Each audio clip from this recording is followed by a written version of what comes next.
So welcome to the important questions of AS1. Question number 1. In the books of Messrs. L Limited, closing inventory as on 31st March 2000 whatever amounts to 1,63,000 on the basis of FIFO method. मतलब FIFO method को use करके उनका जो stock की value आई है वो कितनी आई है 1,63,000. The company decides to change from FIFO to weighted average method for ascertaining the cost of inventory for this year. उन्होंने अपना मेथड जो है वो चेंज कर दिया. पहले वो कौन सा यूज़ करते थे FIFO, अब वो किस पे आ गए वेटेड एवरेज पे. On the basis of weighted average, the closing inventory amounted to 1,47,000. यहाँ तक समझ आ गया क्वेश्चन कि इसके बेसिस पे जो हमारा क्लोजिंग स्टॉक की वैल्यू आ रही है वो कितनी आ रही है 1,47,000 पे, जिसकी रिलाइजेबल वैल्यू कितनी है 1,95,000. मतलब वो मार्केट में बिकेगा कितने का 1,95,000. Discuss the disclosure requirement of change in accounting policy as per AS1. पहले तो ये याद रखना, पेपर में कभी भी ये लिखा नहीं आएगा, एएस का नाम आपको कभी भी नहीं देंगे वो क्वेश्चन में. तो ये आपको खुद को दिमाग लगाना है कौन सा एएस वहां पे लग रहा है. अकाउंटिंग पॉलिसी में चेंज मतलब ऑब्वियसली अकाउंटिंग स्टैंडर्ड नंबर 1. ठीक है, यहां तक समझ आ गया क्वेश्चन. अच्छा, before we read the answer, पहले तो मुझे बताओ कि क्लोजिंग स्टॉक पहले ज्यादा था, अब कितना है कम. तो क्लोजिंग स्टॉक को अगर हम कम पे रिकॉर्ड करेंगे, देखो मैं एक ट्रेडिंग अकाउंट बनाता हूं.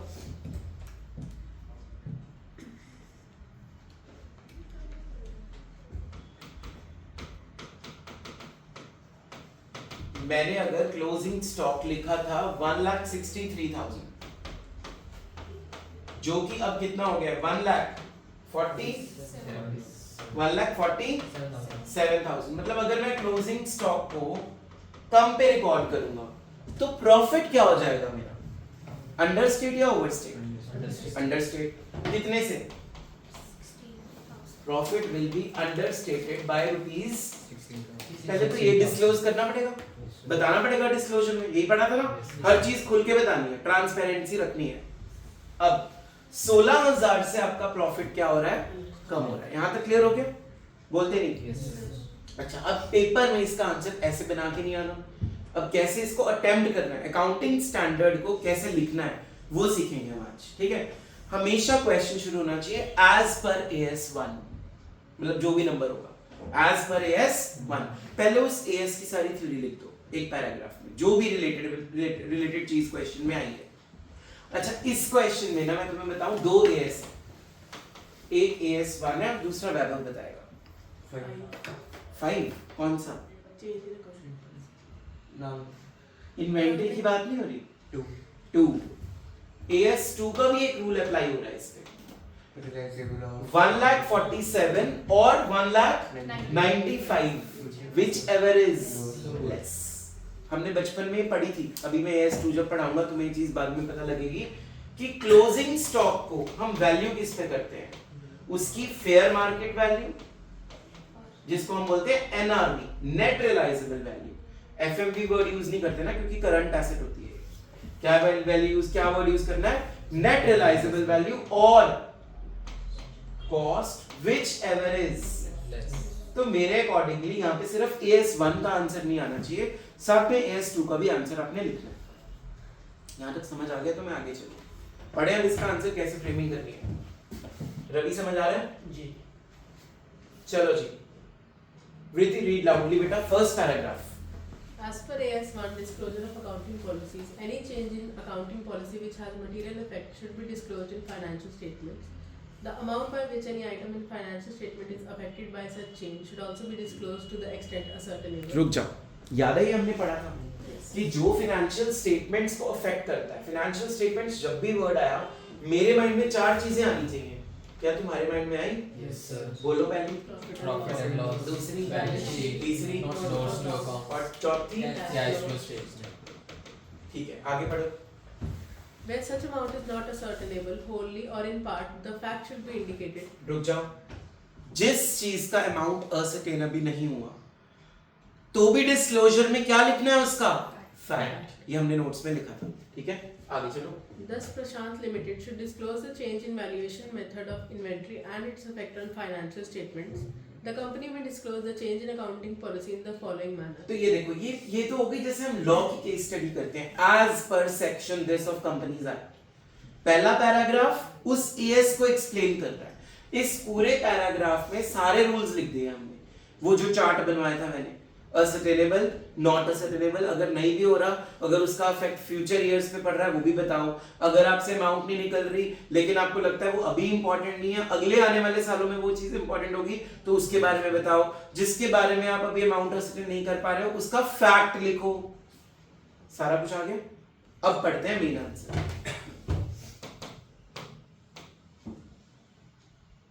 पढ़ो। The company values its inventory at lower of cost and net realizable value. पहले देखो अभी कौन सा एएस आ गया, 2 कॉस्ट और एनआरवी whichever is लेस पे रिकॉर्ड करना है। आगे चलो। Since net realizable value of all items of inventory in current year was greater than respective cost, the company valued its inventory at cost. In present year, that is 2000, the company has changed to weighted average method, which better reflects the consumption pattern of inventory. For ascertaining inventory cost from earlier practice of using FIFO for the purpose, the change in policy has reduced current profit and value of inventory by ₹16,000. ठीक है, तो profits पे उसका क्या असर हुआ ये disclose किया है, जो मैंने ट्रेडिंग से समझा दिया था। तो मेरी तरह नहीं करके आना पेपर में, ये लैंग्वेज चाहिए एएस की। Am I clear? I'll share this PDF in the group so that you can retain this. ये फाइनल एग्जाम के क्वेश्चंस हैं। चले आगे। Question number 2। Bhumika, read out. J Limited had made a right issue of shares in 2012.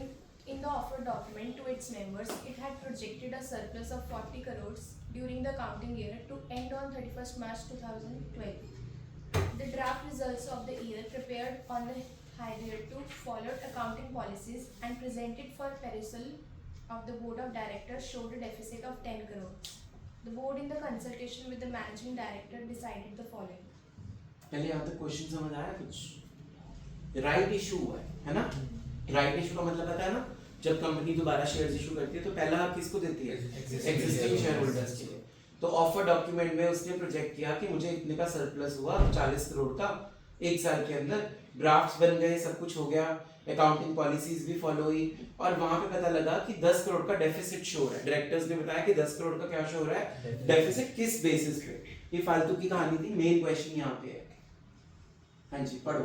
Value and inventory at works cost 50 crores instead of hitherto method of valuation of inventory at prime cost 30 crores. मतलब पहले वो inventory को किस पे value कर रहे थे? Works cost पे। अब किस पे वैल्यू कर रहे हैं? प्राइम कॉस्ट पे। आज हमने कॉस्ट में टचवुड यही टॉपिक पढ़ा है। तो मुझे बताओ, पहले 30 करोड़ पे कर रहे थे, अब 50 करोड़ पे क्या लिखा है हमने?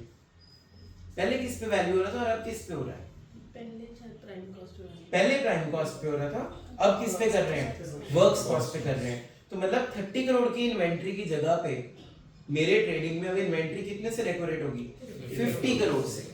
पहले इतना समझो, जो इन्वेंट्री क्लोजिंग स्टॉक था मेरा वो पहले कितना था? अब 30 करोड़ की जगह कितना हो गया? 50 करोड़। तो बताओ, जब मेरा क्लोजिंग स्टॉक की वैल्यू 20 करोड़ से बढ़ गई, बोलते नहीं, तो जीपी भी 20 करोड़ से बढ़ जाएगा, बोलते नहीं। मेरा प्रॉफिट मार्जिन बढ़ गया 20 करोड़ से। यहां तक समझ आ गया? चलो सेकंड पॉइंट पढ़ना वो भी का। Provide for the permanent diminution in the value of investments which had taken place over the past 5 years, the amount of provision being 10 crores. रुक जाओ, हमारी ना कोई इन्वेस्टमेंट्स थी जो 5 साल पहले करी थी हमने, उसकी वैल्यू क्या हो गई? डिमिनिशन मतलब डिक्रीज होना। उसके अगेंस्ट हमने प्रोविजन बना ली। अब तुमने पार्टनरशिप पढ़ी है सीए फाउंडेशन में, +2 में, याद होगा तुम्हें, आईएफएफ बनता था इन्वेस्टमेंट्स के अगेंस्ट, वही तो थी। Investment fluctuation fund is a provision for investments, yes और नो? ताकि कल को अगर मुझे इन्वेस्टमेंट पे लॉस हो, उस लॉस को मैं उस फंड में से रिकवर कर लूं। तो मैंने क्या किया होगा? अपने प्रॉफिट एंड लॉस अकाउंट में, अपने प्रॉफिट एंड लॉस अकाउंट में 10 करोड़ का खर्चा दिखा दिया। मतलब मैंने एक प्रोविजन क्रिएट कर दी, टू प्रोविजन फॉर इन्वेस्टमेंट्स। खर्चा दिखाया ना, तो बताओ मेरा जीपी या एनपी क्या हुआ होगा इससे? कम। कितने से? 10 करोड़ से। तो 10 करोड़ से मेरा प्रॉफिट मार्जिन यहाँ पे कम हो रहा है, बोलते नहीं, Yes, sir. और 20 करोड़ से मेरा प्रॉफिट मार्जिन यहाँ पे बढ़ रहा है, can you tell me the net effect? 10 10 crores crores. increase. 10 crore से क्या हो रहा है? Increase. इंक्रीज हो रहा है। पहले तो यहाँ तक सिंपल समझ आ गया, क्वेश्चन समझ आ गया Yes, sir. कि मैंने क्या किया, क्लोजिंग स्टॉक को प्राइम कॉस्ट से किस पे ले आया मैं? वर्क्स कॉस्ट पे। जो चीज पहले मैं 30 करोड़ की लिख रहा था, अब मैं कितने की लिखूंगा? 50 करोड़ की, जिससे मेरा नेट प्रॉफिट या जीपी इंक्रीज हो जाएगा 20 करोड़ से। दूसरा, मेरी इन्वेस्टमेंट की वैल्यू क्या हो गई थी? कम हो गई थी, मैंने उसके अगेंस्ट एक प्रोविजन बना दी, फंड बना दिया। अब प्रोविजन बनाना, फंड बनाना मतलब मेरा खर्चा लॉस है मुझे, तो उससे मेरा प्रॉफिट क्या हो जाएगा?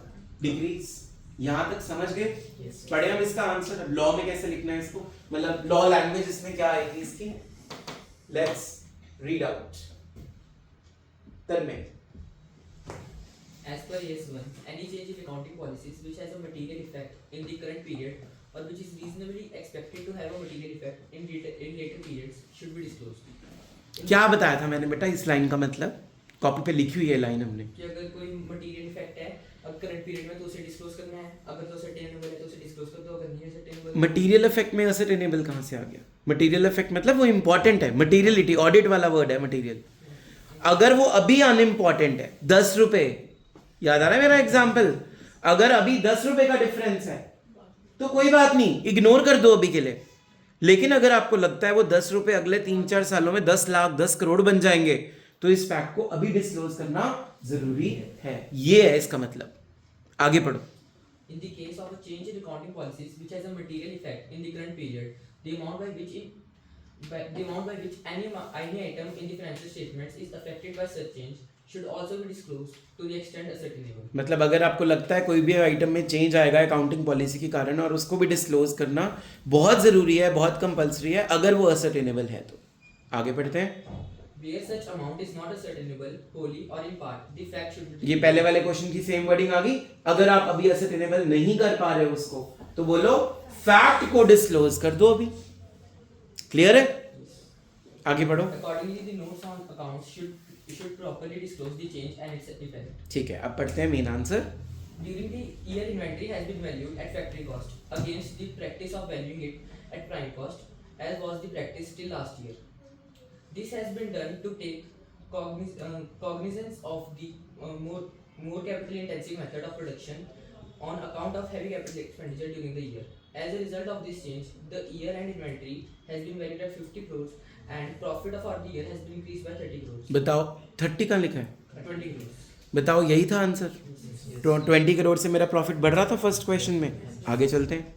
The company has decided to provide 10 crores for the permanent diminution in the value of investment, which has taken place over the period of past 5 years. The provisions so made has reduced the profit disclosed in the accounts by 10 crores. ठीक है, यही था final answer. इन्होंने तो net effect भी नहीं बताया, इन्होंने दोनों को अलग अलग पार्ट्स बना के सॉल्व कर दिया। समझ आया how to attempt in exam? पहला पैराग्राफ और फिर answer should always be related to the accounting standard, उसकी पूरी लैंग्वेज चाहिए जैसे लॉ में होती है। उसके सेकंड पैराग्राफ में आप अपना मेन अकाउंट्स को सॉल्व करके दिखा सकते हो। ठीक है, अच्छा अब देखो, ये चीज इन्होंने अपने आप डाल दी बीच में, इसको बोलते हैं जेन्युइन गप्पे मारना।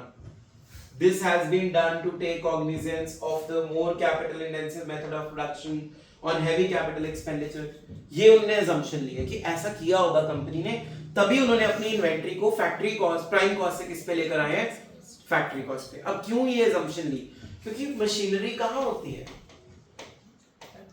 फैक्ट्री में। तो वो कौन सी टेक्नोलॉजी यूज कर रही है कंपनी?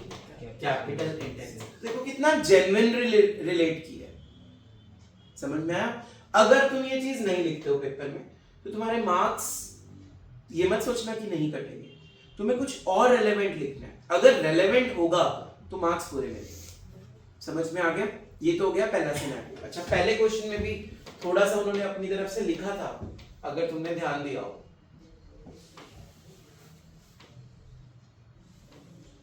ये देखो, वेटेड एवरेज को बेटर बोला है उसने। कंजम्पशन पैटर्न ऑफ इन्वेंट्री को वेटेड एवरेज को बेटर बोला है। फिफो से बेटर होता है वेटेड एवरेज। मिक्स करके सामान बिक रहा है ना, फिफो में तो सिर्फ क्या है? फर्स्ट एंड तो ये चीजें आपके मार्क्स बढ़ाएंगी अगर आप ये लाइंस को ऐड करोगे बीच में. ठीक है, लिखना आ रहा है. चले अगले क्वेश्चन पे. चलिए क्वेश्चन नंबर 3. सिमर रीड आउट बेटा. XYZ company is engaged in the business of financial services and is undergoing tight liquidity position. Since most of the assets of the company are blocked in various claims petitions in the special court, XYZ has accepted intercorporate deposits and it is making its best effort to settle the dues. There were claims at the varied rates of interest from lenders from the due date of ICDS to the date of repayment. The company has provided interest as per the terms of the contract till the due date and note for non-provision of interest on the due date to the date of repayment was affected in the financial statement on account of uncertainties existing regarding the determination of the amount and the absence of any specific legal obligation at present as per the terms of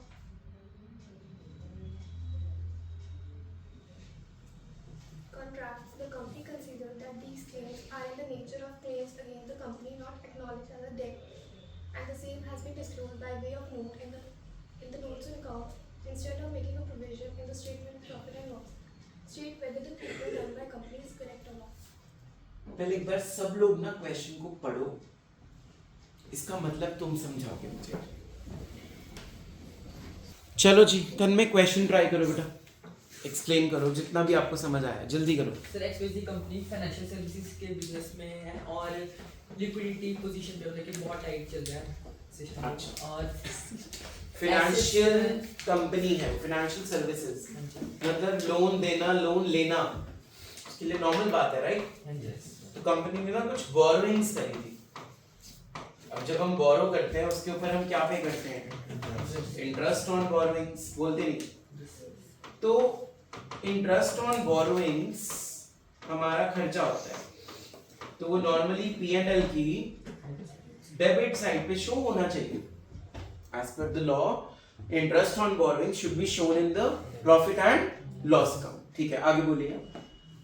उसके काफी सारे assets जो हैं वो काफी सारे court की petitions भी ब्लॉक्ड हैं, तो कोई और रास्ता नहीं है, तो फिर उन्होंने इंटर कॉर्पोरेट डिपॉजिट्स के थ्रू अपने वो उठाए, डिपॉजिट उठाए, जिससे करके जो काफ़ी सारे डिफरेंट क्लेम्स थे, तो काफ़ी different rate of interest raise हो गए. तो कंपनी क्या कर रही है, मतलब कि टिल द ड्यू डेट, जब तक अपना लोन का ड्यू डेट नहीं आ रहा, तो प्रोविजंस वो बना रहे हैं, प्रोविजंस फॉर इंटरेस्ट, मतलब कि जो इंटरेस्ट ड्यू है उसके लिए प्रोविजंस क्रिएट कर रहे हैं. यही तो. अच्छा, आगे चाहिए आपको स्पेस. पढ़ो.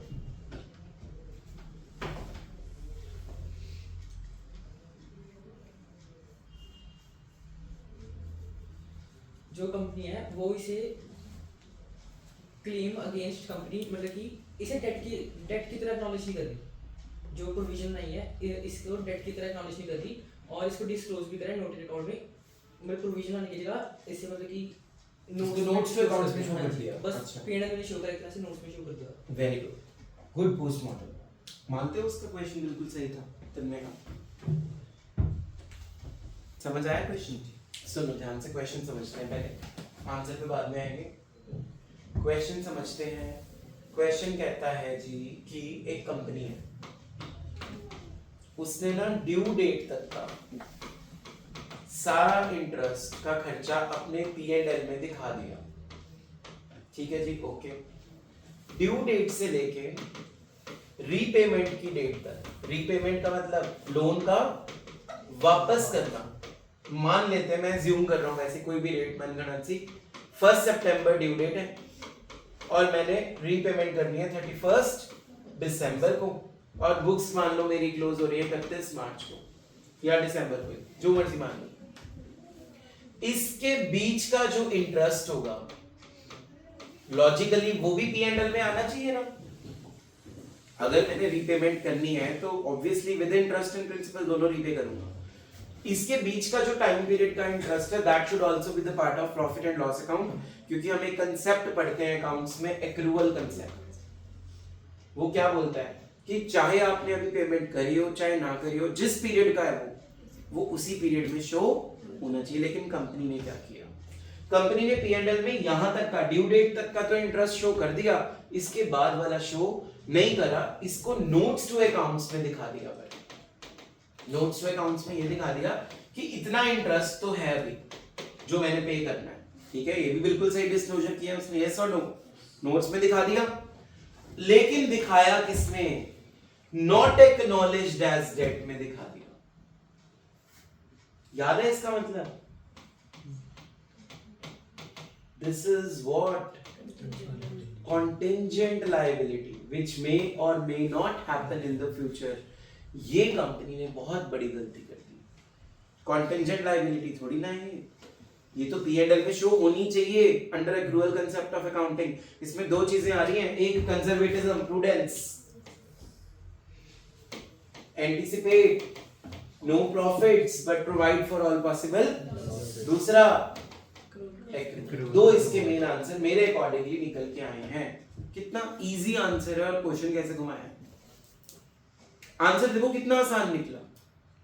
क्वेश्चन समझ आया कि अब कंपनी की गलती बतानी है आंसर में कि उसको वो कॉन्टिंजेंट लायबिलिटी नहीं दिखा सकती। अच्छा तुम्हें ये भी पता होगा कॉन्टिंजेंट लायबिलिटी कभी भी फाइनेंशियल स्टेटमेंट्स का पार्ट नहीं होती, टोटल में नहीं आता, वो फुटनोट में आता है बैलेंस शीट में, मतलब वो टोटल का पार्ट ही नहीं है। तो मतलब कंपनी से ये बहुत बड़ा पाप हुआ है जो उसने इसको क्या मान लिया, कॉन्टिंजेंट लायबिलिटी। नहीं मान सकते, एक्रूअल को फॉलो करो, it should be the part of profit and loss account and notes to accounts.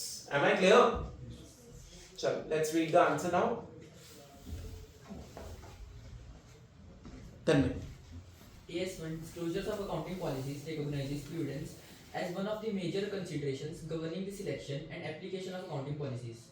In view of the uncertainty attached to future events, profits are not anticipated but recognized only when realized through not necessarily in cash. Provision is made for all non-liabilities and losses even though the amount cannot be determined with certainty and represents only best estimate in the light of available information. ठीक है, this is the language which you need not to write. आप इसकी जगह पे simple वो line लिख सकते हो, anticipate no profits, provide for all possible losses. आप एग्जांपल में दे सकते हो प्रोविजन फॉर डाउटफुल डेट्स, ठीक है। Also, as per AS1, accrual is one of the fundamental accounting assumptions, irrespective of the terms of the contract. So long as the principal amount of the loan is not repaid, the lender cannot be placed in a disadvantageous position for non-repayment of interest in respect of overdue amount. मतलब ये बताया गया कि चाहे आपका principal अभी outstanding हो, चाहे आपका इंटरेस्ट आउटस्टैंडिंग हो, आप उसको कॉन्टिंजेंट लायबिलिटी नहीं मान सकते। वो आपको डेट में ही शो करना है, अपनी बैलेंस शीट की लायबिलिटी साइड पे ही आउटस्टैंडिंग इंटरेस्ट के नाम से शो करना है। इन चार लाइनों का सिंपल भाषा में मतलब ये है कि interest should be the part of profit and loss account. चलिए आगे पढ़ो। From the aforesaid, it is the apparent that the company has an obligation on account of the overdue interest. In this situation, the company should provide for liability since it is not waived by the lenders. Not waived by the lenders मतलब उन्होंने interest माफ थोड़ी कर दिया, या उन्होंने कोई case थोड़ी करा हुआ है अभी। अगर केस करा भी हुआ है तो उसको कॉन्टिंजेंट क्यों बोल रहे हो, वो तो कंपनी का हक बनता है, मतलब उसका राइट बनता है। हक भी नहीं बोल सकते, राइट भी नहीं बोल सकते, रिस्पॉन्सिबिलिटी बनती है कि वो उनको इंटरेस्ट टाइम पे पे करे। और अगर नहीं भी करा फिर भी it should be the part of financial statements outstanding के नाम से। समझ आ गया? लेकिन अगर लेंडर वेव ऑफ कर देता कि मुझे नहीं चाहिए इंटरेस्ट, फिर आप उसको कॉन्टिंजेंट दिखा सकते हैं, फिर कोई चक्कर नहीं। आगे बढ़ो। At an amount estimated on a reasonable basis based on the facts and circumstances of each case. However, in respect of the overdue interest amounts which are settled, the liability should be accrued to the extent of the amount settled. Non-provision of the overdue interest liability amounts of violation of accrual basis of accounting. Therefore, the treatment done by the company of not providing interest amount from due date to date of repayment is not correct. खत्म? ठीक है, समझ आ गया question कि जो उसने non payment नहीं दिखाई पेमेंट, वो बहुत गलत बात है, उसको दिखानी चाहिए। पढ़ो बेटा, MCQ question number 1। Which of the following is not a major consideration in selection and application of accounting policies? Prudence, not a major consideration, accounting policies को सिलेक्ट करने में प्रूडेंस बहुत इंपॉर्टेंट होता है, कंपेरेबिलिटी नहीं होती, मटीरियलिटी बहुत important होती है. सब्सटेंस ओवर फॉर्म का फॉर्मूला लिखवाया था मैंने. Economic reality is greater than. तो ये तो तीनों उसका पार्ट है. कौन सा बचा? कंपेरेबिलिटी. चलो जी, next question number 2. Adoption of different accounting policies by different companies operating in same industry affects which of the qualitative characteristics the most? Comparability, relevance, faithful representation, reliability. Vaibhav question समझाओ बेटा.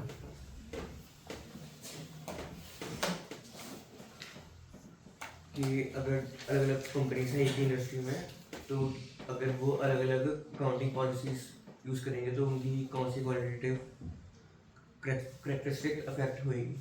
कौन सी है? Compare की दो company compare करेंगे आपस में. Very good answer. लेकिन इसको प्रूव करते हैं कैसे. मान लो मैं एक कंपनी हूं और निकुंज भी एक कंपनी है और दोनों की टेक्सटाइल का बिजनेस है. मैं एसएलएम मेथड यूज नहीं करता, निकुंज एसएलएम करता है, मैं डब्ल्यूडीवी करता. बताओ प्रॉब्लम कहाँ आएगी? कंपेयर करने में. यस और नो? रेलेवेंस दोनों होंगी. फेथफुल रिप्रेजेंटेशन दोनों के सीए करेंगे. रिलायबल दोनों का डाटा होगा. सिर्फ वो आपस में क्या नहीं कर सकते? कंपेयर. क्योंकि उनके मेथड्स क्या हैं? तो answer is comparability. Hopefully I am clear.